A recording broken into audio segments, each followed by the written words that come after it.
All right, you landlubbers, it is time for more new cats. We are into part 7,000 at this point. We are coming off of the 2019 season. I finally double-checked, kept track. We're in the 2019 season. If you notice on the Sports Illustrated, it says volume and issue. The issue, I believe, is... all right, see, I thought I knew. But no, one of them is the year, obviously. And then the other is, it's whatever. It's the week. The other one's the week, I think. How many weeks or... Yeah, it is what it is. Yeah, we're very far into this, is the point. We're a good number of years. We only have a couple seasons left. Only a couple left. We have three players who are eligible here for, I guess, the draft, and they want to leave. And none of them are leaning towards staying. They all kind of made their minds up as far as leaving goes. We're not going to waste any recruiting points on them because why would we? We recruit so well, it really doesn't matter. But we're going to lose our quarterback and our best receiver from this season. It is what it is. I think also one of our best defenders, that linebacker who had 19 pass deflections, I think is also leaving the team. So, it is a lot to lose, but as I said in the last video, we don't rebuild, we reload, so we are good to go. And there you see the reason why, as we are loading our class with blue chips yet again.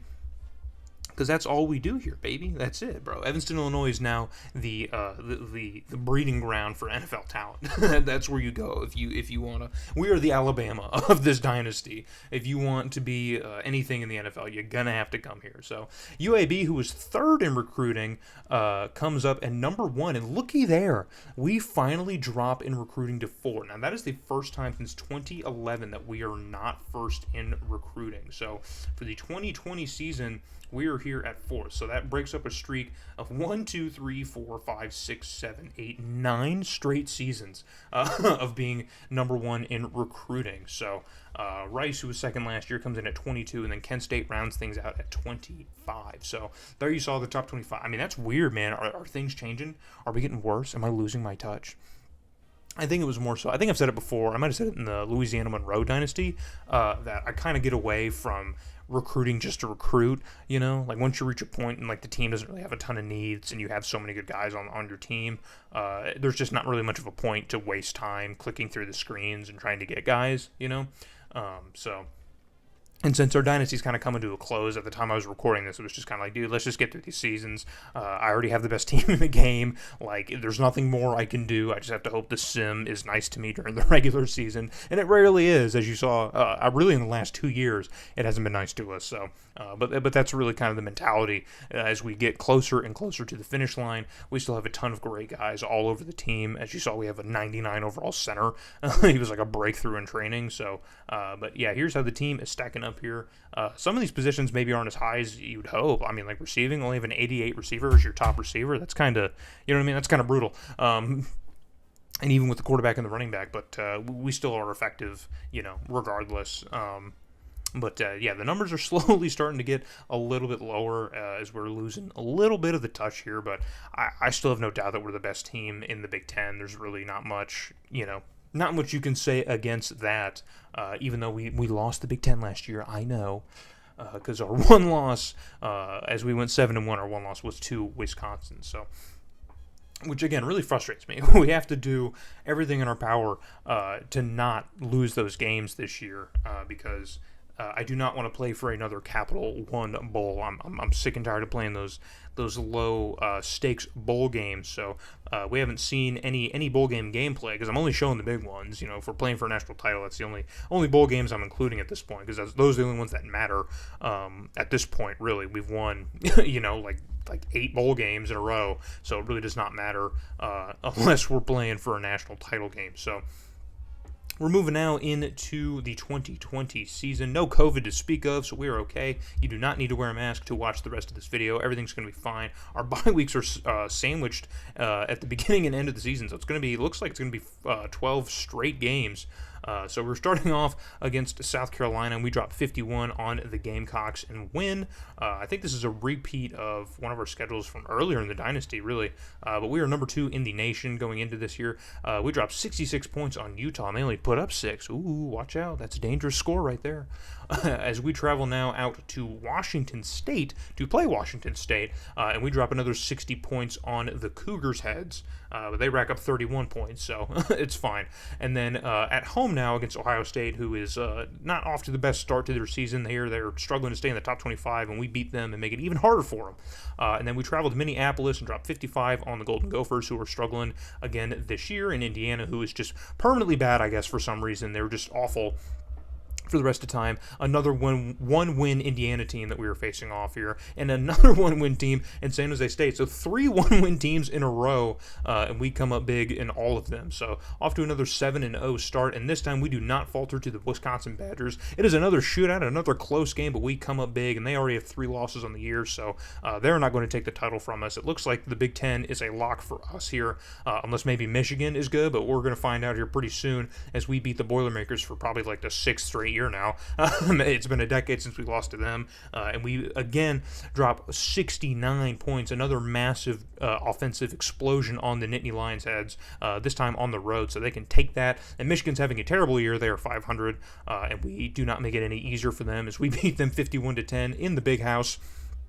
And then finish off our season once again shellacking the Fighting Illini. But this time they are not 1-11, they are 4-8. So, but we grab ourselves another Big Ten title. It is our 3rd Big Ten title in the Dynasty mode. It's our first one since 2017. So it's been a few years since we've won a Big Ten title, but we do grab one. And again, we have another player here getting Heisman votes here, but it's just not going to happen. I'm just going to give up on it. We're just not going to get a Heisman, and that's fine. It's whatever. I wish we could have at least gotten one, and there you have it. I said in the last video, if you think it's gross that Air Force has won that many national titles, it gets gross, and this is why, because now we have to play Air Force in the national title game here. It's Air Force's 2nd straight national title game appearance, and take a look at how things break down. They have the worst passing offense in college football, at least one of the worst, but of course they have the best rushing attack, and us, we don't have that much parity. We have the best passing offense, and our rushing game isn't that terrible either, so Air Force is really kind of playing a dangerous game. It makes it pretty easy to scheme against them, so this is our 2nd national title game against Air Force, so it is a rematch of our first national title game that we had in 2015 when we beat Air Force, and I believe that was in the Sugar Bowl in which we beat Air Force. So this time we are in the Orange Bowl with a chance to win another Crystal Football against the Falcons. So yeah, so this is their, I'm going to count it now, this is their 1, 2, 3, 4, 5, 6, 7. This is their 7th appearance in a BCS title game in this Dynasty mode. So from the 2003-04 season to the 2020 now season, they have appeared in 7 national title games.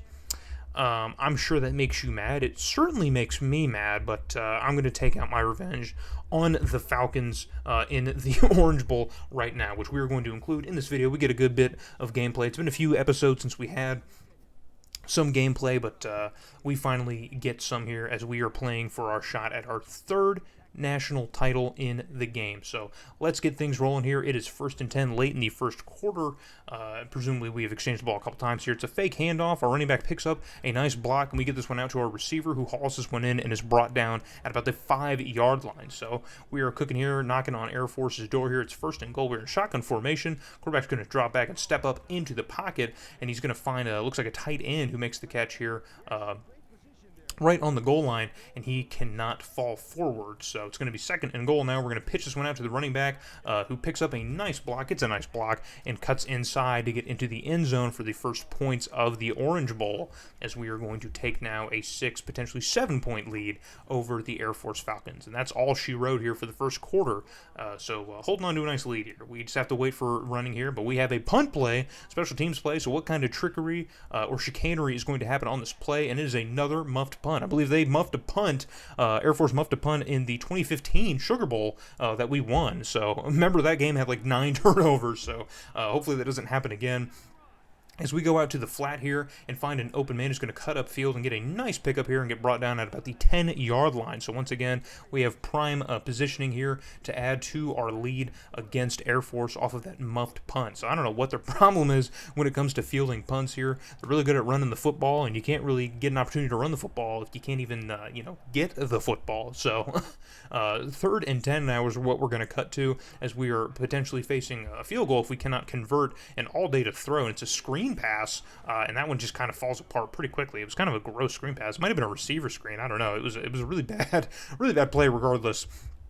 Gonna have to blame the OC on that one as our drive comes to a close. So 4th and 13, we're going to bring out the kicking unit, and that one is going to sail right on through, baby, as we take a 10-0 lead over the Falcons here late in the first half. So still plenty of time here, and a 10-point lead is not a sacred lead here. So with under a minute left to go, Air Force has an opportunity in our territory to get something rolling, and dangerous passes laid up there, but the running back is able to get to it and get close to the first down marker. So the clock is going to continue to run here as Air Force is going to run the hurry up.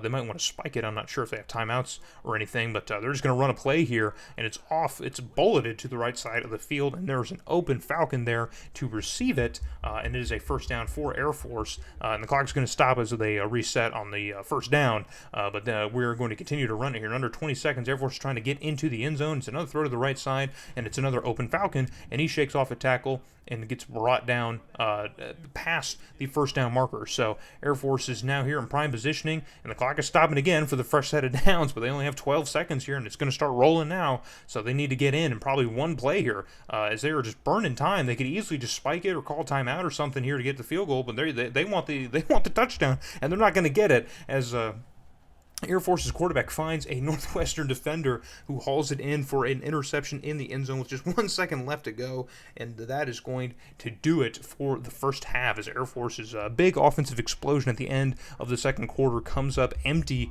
as they turn the ball over again. So it's their second turnover of the game. They turn the ball over a lot against us for some reason, but we're going to cut ahead here in the second half, and Air Force has another opportunity to potentially get into the end zone. Now, even though we had that interception, we didn't have an opportunity with the football, and we haven't done anything with it in the third quarter. So that 10-point lead is all we're holding on to, and Air Force has potential here to cut that away. I mean, it's not a massive lead. So on 3rd and short here, we have an opportunity to get Air Force's offense off the field at the top of the fourth quarter as nothing happens in the third, and it is a beautiful pass by their quarterback to the middle of the end zone, the back of the end zone, and it's an even more beautiful catch.